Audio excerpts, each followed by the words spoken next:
everybody. I hope you are having a fantastic day. If you are new here, my name is Melissa and I am a second grade teacher from Michigan.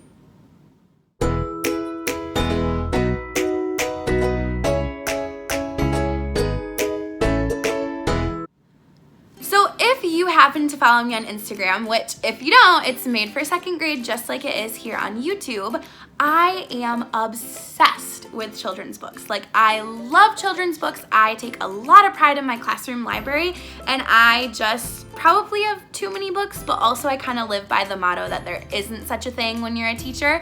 So anyways, my classroom library is something that I have been investing in for many years now.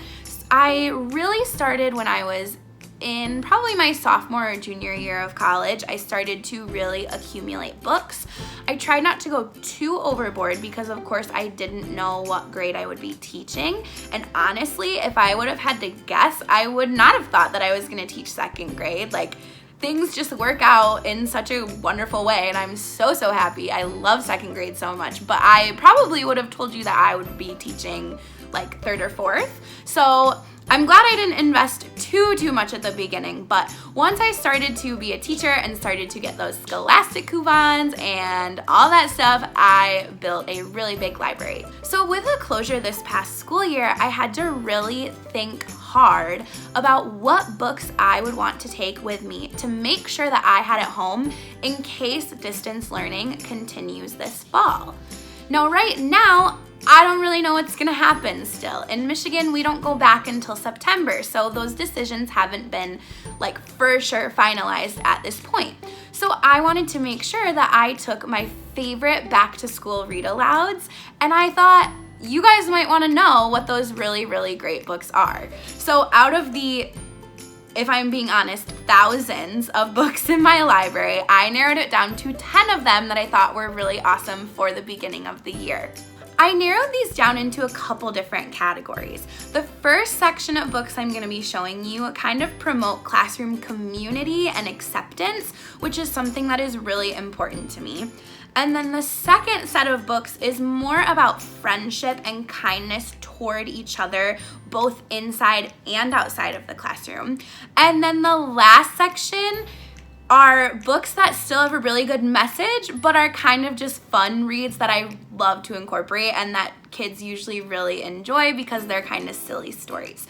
So I'm going to start by sharing 3 books that I feel like promote community in the classroom. First of all, you guys have probably seen this one floating around. I mentioned it in my video about doing a book haul because I actually just picked this up over the quarantine period because it is a pretty new book, but it is Our Class is a Family, and it is by Shannon Olson and illustrated by Sandy Sankey.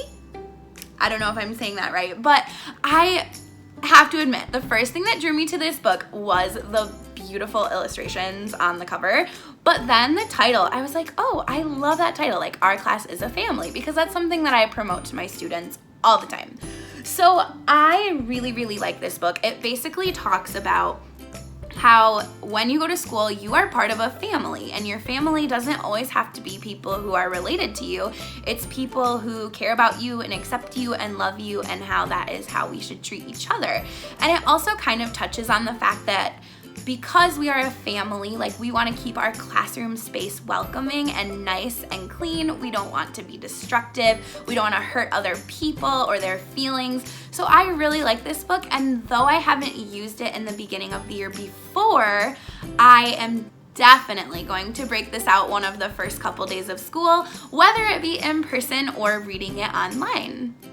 The second book that really helps promote community and acceptance in the classroom is All Are Welcome Here. And just like the title says, it is basically the message that everyone is welcome in our school, in our classroom, no matter what you look like, no matter what you worship, no matter what you eat, no matter what you celebrate, no matter what, all that stuff. Like, no matter any difference about you, you are welcome in our classroom, which is a message that I promote constantly and I feel like is so important to touch on Honestly, I usually read this one like the first or second day. So like really right away, this is one that I pull out, and it is just a great story.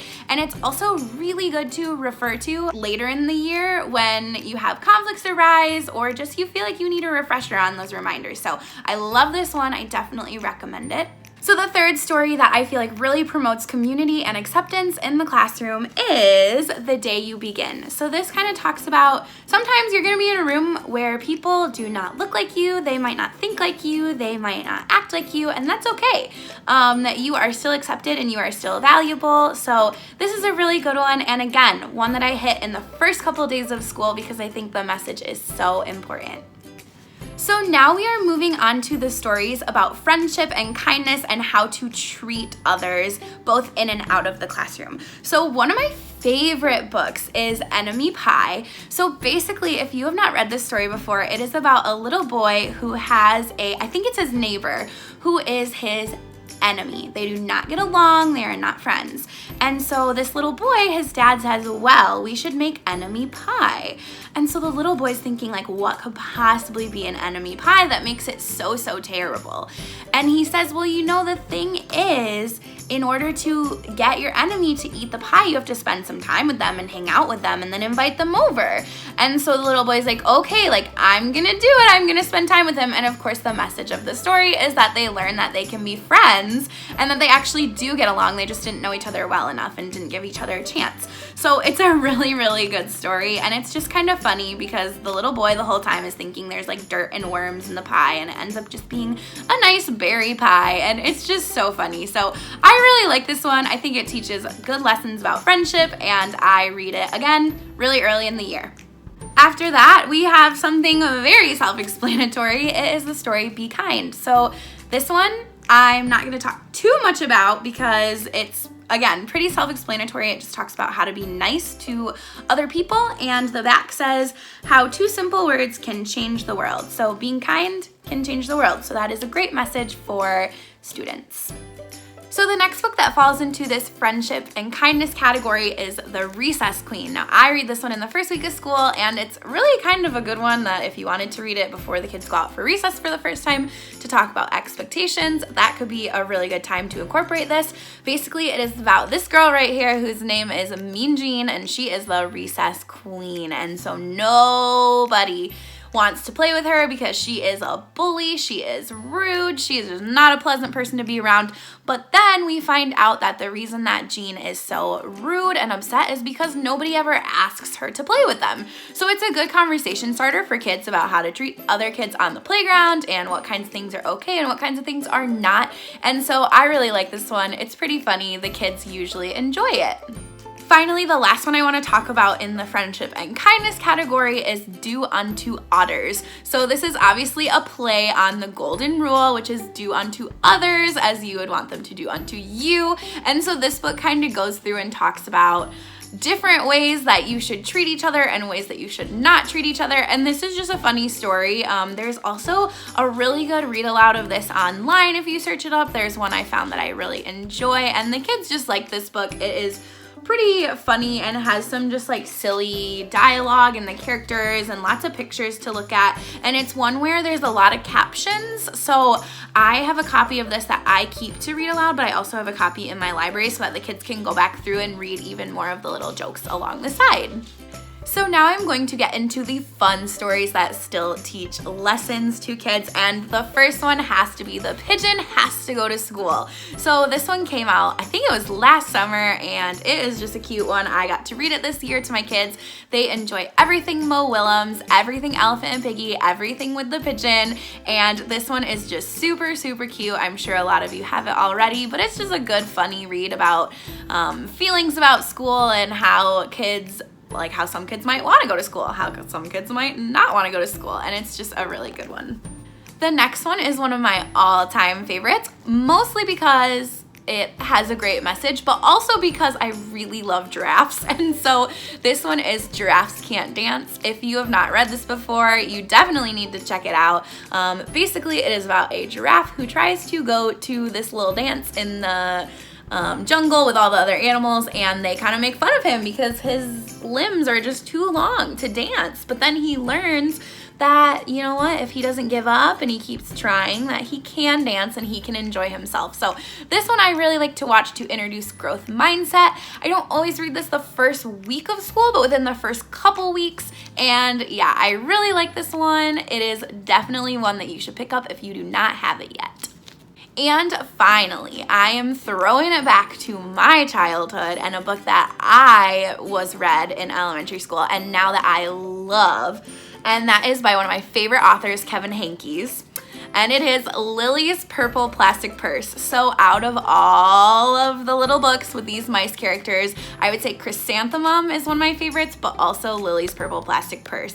So if you have not read this before, you definitely need to. Lily is this spunky little mouse, and she is all about her purple plastic purse and all of her accessories, and she brings it to school and takes it out, and her teacher tells her not to and asks her to put it away, and then Lily gets pretty disrespectful and doesn't follow directions. So it's a really good conversation piece for how to treat your teacher and also just how to be kind in general, and it has a really good lesson, and I love this book.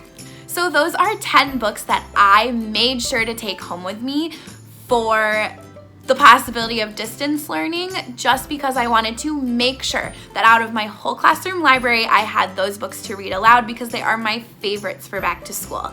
Now, I have other favorites as well because there are a lot of other concepts that I like to teach my students and implement in my classroom that were not incorporated in those stories. So they just kind of scratched the surface, but if I had to narrow it down to my 10 favorites, those were the ones that I chose. So if you like any of those stories, please let me know. If you have any suggestions for first week of school stories, you can also let me know that. If you are interested in picking up any of these books, I will link them in my Amazon storefront, which you can find in the description bar. You can also find my Instagram, my classroom wish list, and any other fun links that are relevant to this video down below. Thank you so much for watching, and I will see you soon.